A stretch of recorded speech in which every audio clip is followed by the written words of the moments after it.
Rekaman kamera pengawas merekam aksi kawanan pencuri yang membawa kabur dua sepeda motor milik penjaga kedai kopi di kawasan Demang Lebar Daun, Palembang. Dua pelaku tampak mengenakan hoodie, memantau situasi sebelum masuk ke area parkir. Mereka diduga merusak kunci kontak sepeda motor menggunakan alat khusus. Salah satu pelaku terlihat membawa senjata tajam saat beraksi. Aksi pencurian terjadi saat pemilik motor yang juga penjaga kedai tengah beristirahat bersama rekannya. Mereka sempat mendengar suara mesin motor menyala dan bergegas keluar, namun para pelaku keburu melarikan diri. Kawanan ini berjumlah 3 orang, 2 pelaku masuk ke halaman kedai, sementara satu lainnya berjaga di luar. Aku baru dengar pas suara motor hidup, jadi langsung keluar. Gak taunya mereka sudah kabur duluan, ya. Nggak bisa terkejar lagi. Itu jam berapa, Mas? Jam 2.55 kan. Ada berapa? Dua motor ya, Honda Beat semua. Honda Beat semua ya? Iya, CCTV katanya sempat diputarnya yang di depan itu. iya kan, CCTV diputar yang di depan.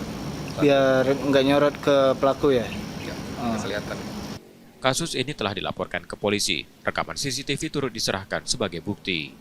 Reski Oktora, Muklas Diferensial, Kompas TV, Palembang, Sumatera Selatan.